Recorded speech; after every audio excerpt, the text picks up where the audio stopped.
Latar pada tahun 1857, cerita diawali dengan memperlihatkan sebuah kapal yang terjebak pada bongkahan es saat dalam perjalanan menuju kutub utara. Sang kapten yang masih pusing dengan hal tersebut pun dikejutkan dengan penemuan seseorang pria bernama Victor yang sedang terluka disusul kedatangan makhluk jadi-jadian yang mencoba untuk menghajar si Victor ini.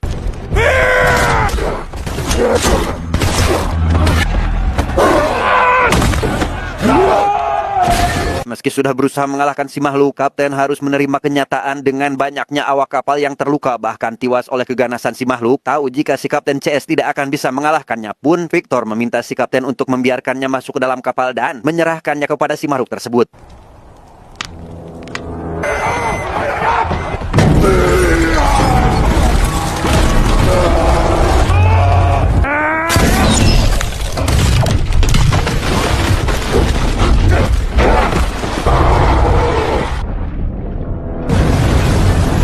Merasa aman setelah berhasil menenggelamkan si makhluk, si kapten pun bertanya tentang siapa Victor yang sebenarnya, dari mana dia berasal, dan bagaimana bisa dia dikejar makhluk itu. Victor pun menjawab jika dia akan menceritakan kisah masa lalunya asalkan dengan satu syarat, si kapten harus menyerahkan Victor pada si makhluk. Victor Frankenstein. Do you know what it means? I believe I do. Yes. Conqueror. Victor kecil lahir dari keluarga bangsawan yang cukup terkemuka. Ayahnya seorang dokter bedah terkenal dan ibunya anak dari seorang bangsawan. Meski bergelimangan harta, Victor tidak merasa bahagia sedikit pun karena pada kenyataannya si ayah tidak menyayangi ia dan ibunya. The man despised us both. Ketika si ayah akan pergi menjelajah dunia seperti biasa, ibu tiba-tiba mengalami kontraksi yang membuat si ayah harus kembali. Meski sang anak berhasil selamat, ibu akhirnya meninggal dalam proses persalinan. Hal itu tentu saja membuat Victor sangat sedih, mengingat ibu adalah satu-satunya tempat untuk bernaung. A part of the universe had been hollowed out, and the firmament was now permanently dark. Berbeda dengan Victor, adiknya yang bernama William ternyata sangat disayangi oleh si ayah. Victor yang tahu jika ayahnya membiarkan ibu meninggal tanpa memberikannya pertolongan pun berjanji akan menjadi dokter bedah yang lebih hebat dari si ayah, lebih berkuasa, ambisius, dan akan berusaha untuk menaklukkan kematian. No one can conquer death. I will. I will conquer it. Everything you know, I will know, and more. Puluhan tahun kemudian setelah kematian si ayah, Victor pun kini tinggal di kota sebagai seorang peneliti dengan tujuan sama, yaitu menentang kematian. Saat ini ia sedang mengusulkan penelitian tentang cara membangkitkan orang mati. Hal itu tentu saja ditentang oleh para profesor yang menganggap jika apa yang saat ini Victor kerjakan adalah menentang kehendak Tuhan. This galvanic trickery will simply not do. Trickery. Turn that off at once, you charlatan. God gives life, and God takes it, Victor. Sepulangnya ke kontrakan, ia rupanya sudah ditunggu oleh salah satu penonton yang merasa tertarik dengan usulan Victor bernama Herlander. Selain ketertarikannya dengan bidang sains, Herlander juga membawa surat undangan untuk Victor karena ternyata keponakan Herlander akan menikah dengan William atau adik dari si Victor ini. Please, very well. So William is coming to see me, is that it? Merasa jika memiliki satu visi yang sama dengan Herlander, Victor pun gantian mengunjungi rumahnya untuk melanjutkan diskusi mereka yang sempat tertunda, di mana Herlander rupanya adalah seorang mantan tukang bedah militer yang sekarang sudah pensiun dan melanjutkan karirnya sebagai seorang pebisnis, di mana rasa kagumnya terpancar di mata Victor ketika dia melihat mainan Herlander berupa jaringan tubuh manusia yang sudah dilapisi resin di papan kayu. Flesh rendered onto wood. Tak lama, mereka kedatangan tamu yaitu William dan calon istrinya atau keponakan Herlander bernama Elizabeth. Ketegangan sempat terjadi antara Elizabeth yang bermulut tajam dengan Victor yang terlalu bersemangat dalam segala hal, apalagi terkait fisika dan kimia, dengan Victor yang merasa lebih tahu dengan semua itu. These surely are worthwhile elevated ideas by themselves. The game of chess we play.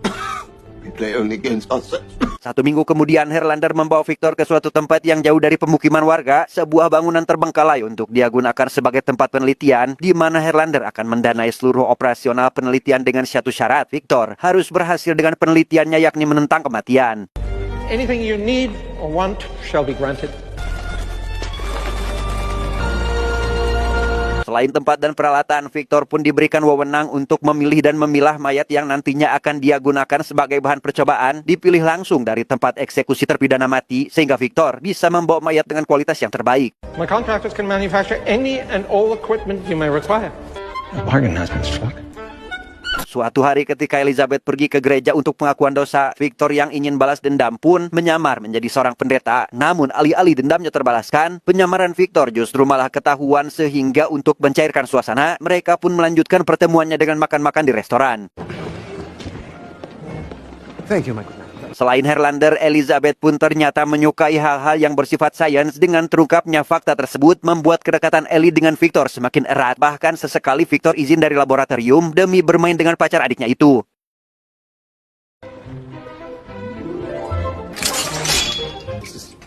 This simply will not do. Start over. Siapa sangka rupanya Herlander menyadari perasaan Victor terhadap keponakannya. Tentu beliau sangat kesal dengan hal tersebut karena selain mengganggu penelitian, Victor dianggap tidak bermoral. Mengingat Elizabeth adalah tunangan adiknya sendiri, sehingga Herlander menyuruh Elizabeth untuk pergi menemui Victor dan memutuskan hubungannya untuk selamanya. A week to determine how to deliver the current. Impossible. Jika orang lain galau setelah putus cinta, berbeda dengan Victor yang malah mendapatkan inspirasi dan solusi dari kesalahannya, di mana ia langsung kembali ke lab meski sedang mandi dan kembali melanjutkan penelitiannya yang sempat tertunda akibat menemukan jalan buntu. Setelah mendapat solusi terkait di bagian tubuh mana yang harus disetrum, Victor akhirnya paham dengan presentasi keberhasilannya di angka 100%. Victor pun semakin yakin dan akan membuat satu manusia utuh dengan terjun langsung ke medan bekas pertempuran dan kembali memilih mayat terbaik yang nantinya akan dirakit kembali atau istilah lebih kerennya dikanibalkan. Beberapa hari Victor lalui dengan memilih dan memilah bagian tubuh mayat yang dirasa berkualitas untuk dirakitkan dalam satu tubuh yang akan dia hidupkan. Entah dari berapa puluh bahkan ratus mayat, Victor akhirnya berhasil menggabungkannya dan menyatukannya dengan sempurna. Sampai ketika badai akan datang, ia langsung memanggil Herlander untuk menyaksikan mahakarya ciptaannya. Namun Victor malah harus melihat kondisi fisik Herlander yang seperti ini. My cane. My cane. My cane in the handle. Mercury. Are you ill? Thank you. Is it syphilis? Ya, Herlander rupanya memiliki penyakit sifilis yang sudah lama ia derita, dan alasan kenapa Herlander sampai membuang hartanya demi membiayai penelitian ini adalah berharap jika Victor bisa menyembuhkan penyakitnya dan membawanya pada keabadian. Sempat bersitegang meminta agar Herlander dijadikan kelinci percobaan, di mana hal itu tentu saja langsung ditolak oleh Victor karena ini bukan waktu yang pas untuk melakukan percobaan pada makhluk hidup. Namun karena Herlander kehabisan waktu, ia pun memaksa Victor untuk melakukannya sekarang juga.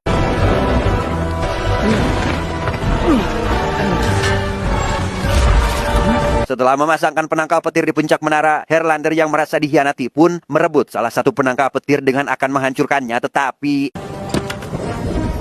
What are you doing? Stop! Please! Stop! Helena! Helena! Kematian Herlander tidak sedikit pun menghentikan niat Victor untuk melanjutkan eksperimennya. Meski sempat terkendala teknis seperti kebocoran pada mesin, Victor tetap berdiri teguh sambil menunggu proses selesai.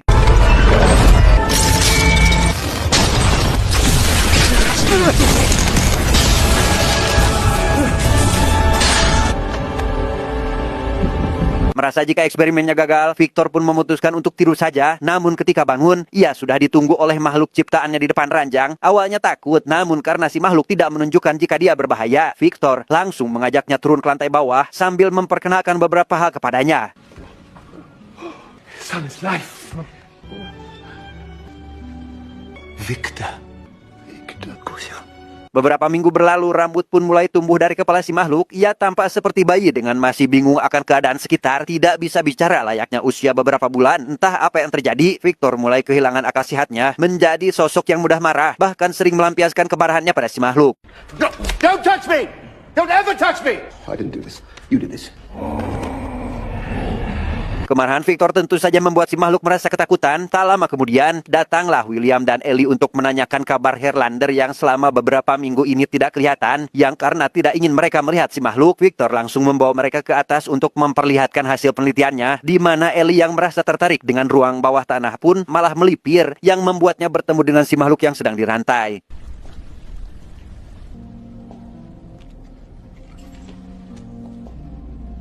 Merasa kasihan dengan makhluk itu, Elizabeth pun langsung membawa William dan Victor ke bawah untuk melihatnya. Di sana Victor menjelaskan jika makhluk itu adalah hasil ciptaannya, kumpulan dari bagian tubuh korban perang, dengan Victor yang memberikannya kehidupan.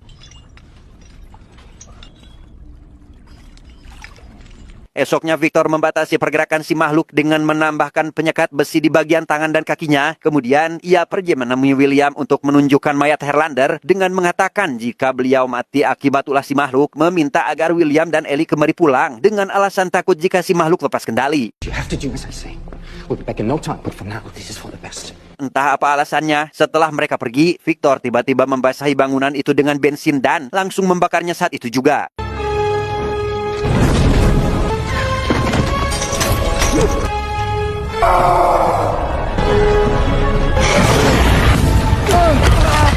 Setelah hampir hangus terbakar, si makhluk pun berhasil keluar lewat saluran pembangunan. Saat tersadar, dia sudah berada di daratan dan langsung pergi ke hutan dengan arah dan tujuan yang masih samar.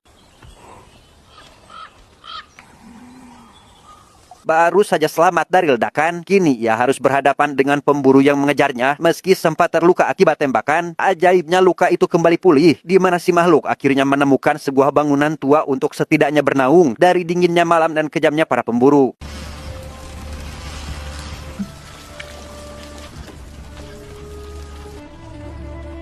Singkat cerita, esok hari pun Caang, si makhluk dikagetkan dengan kedatangan keluarga si pemburu yang ternyata tinggal di tempat ini. Namun bukannya merasa dendam, ia malah merasakan kehangatan keluarga ini. Apalagi pada seorang anak kecil dan kakeknya yang selalu bersama. Mulai dari belajar membaca sampai fasih membaca buku, si makhluk terus memperhatikan kegiatan mereka dan sesekali menirukannya.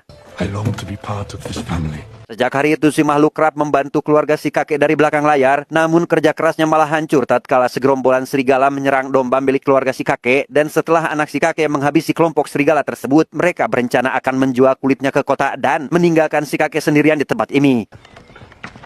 It's just you and I now, Spirit. Setelah kepergian anak cucu si kakek ke kota, keluarlah si makhluk dari persembunyiannya, yang karena si kakek buta, ia tidak melihat fisik dari makhluk yang ada di depannya, membuatnya tidak takut bahkan merasa aman. Sehingga si kakek yang merasa berterima kasih karena sudah ditemani pun mulai mengajarkannya cara membaca seperti yang mengajarkan sang cucu. Stay with me. I will be delighted to share what little I have with you.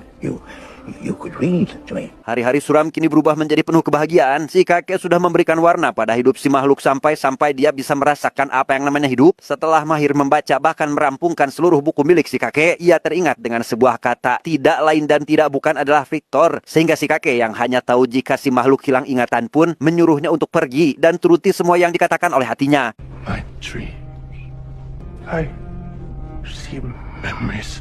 Tanpa banyak pikir, si makhluk itu pun kembali ke tempat ia diciptakan. Sebagai makhluk baru yang kini sudah cerdas, ia akhirnya sadar jika dirinya bukanlah manusia konvensional, melainkan manusia jadi-jadian, diciptakan dari beberapa bagian tubuh mayat. Dan setelah melihat di mana alamat Victor tinggal, ia memutuskan kembali menemui si kakek untuk berpamitan, tetapi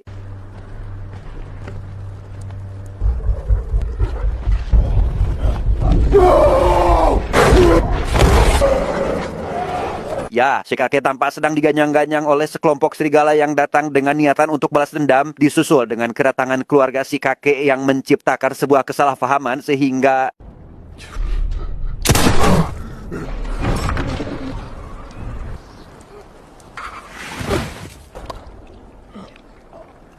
setelah sempat mati tertembak, si makhluk ternyata hidup lagi hanya dalam hitungan jam. Selanjutnya ia pergi ke tempat Victor yang ternyata tinggal bersama William. Si makhluk rupanya datang di waktu yang salah, karena saat ini di rumah tersebut akan diadakan pesta pernikahan William dengan Ellie. I know it is bad luck to see the bride before the ceremony.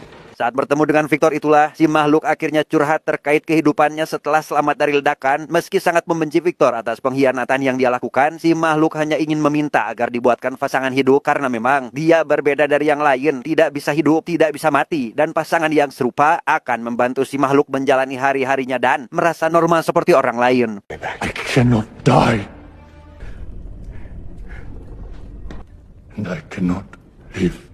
Bukannya menuruti atau setidaknya memberikan penjelasan, Victor dengan angkuhnya menganggap jika si makhluk adalah satu ciptaan yang gagal, kejam, dan tak berperi kemanusiaan, membuat pasangan tentu tidak akan Victor wujudkan karena memang Victor sudah sadar jika melawan kehendak Tuhan adalah suatu kesalahan dan dosa yang sangat besar.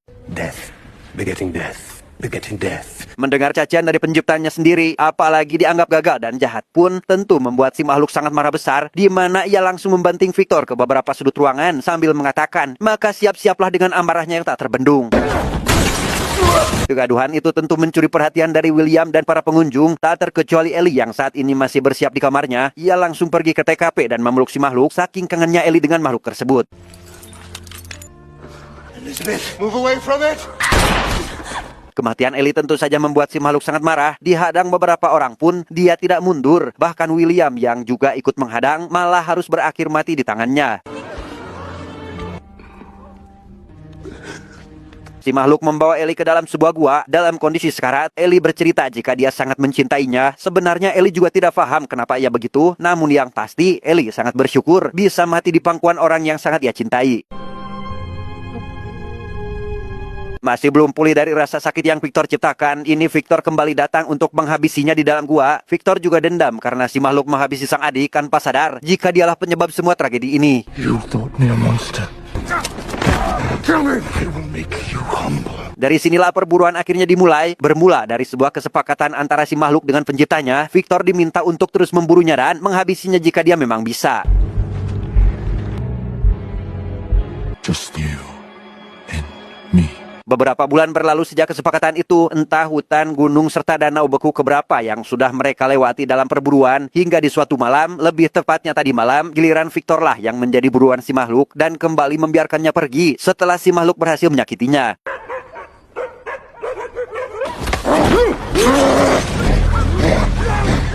Victor. You think this will make me? Now.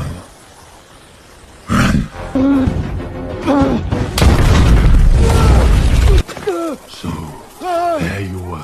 Dengan selesainya cerita dari sudut pandang si makhluk yang begitu menyedihkan, Victor akhirnya sadar akan kesalahan yang selama ini ia perbuat. Ia meminta maaf pada si makhluk, bahkan kali ini menyebutnya sebagai anaknya sendiri. Meminta agar mengembalikan nama Victor yang dulu sempat diambil, menyuruhnya hidup, karena memang itulah satu-satunya hal yang bisa ia lakukan. I'm sorry. Pada akhirnya Victor meninggal setelah permintaan maafnya diterima oleh si makhluk. Layaknya seorang anak yang berbakti, makhluk itu tidak menyimpan dendam sedikit pun, memaafkan dan melepaskan Victor atau orang yang dia anggap ayah untuk pulang ke hadapan penciptanya. I forgive you. Perhaps now we can both be human. Kematian Victor tentunya menjadi akhir dari perjalanan si makhluk. Ia memutuskan kembali berkelana ke tempat antah berantah, membantu si kapten mendorong kapalnya yang terjebak di dalam es, kemudian pergi ke barat untuk mencari kitab suci bersama Sun Wukong.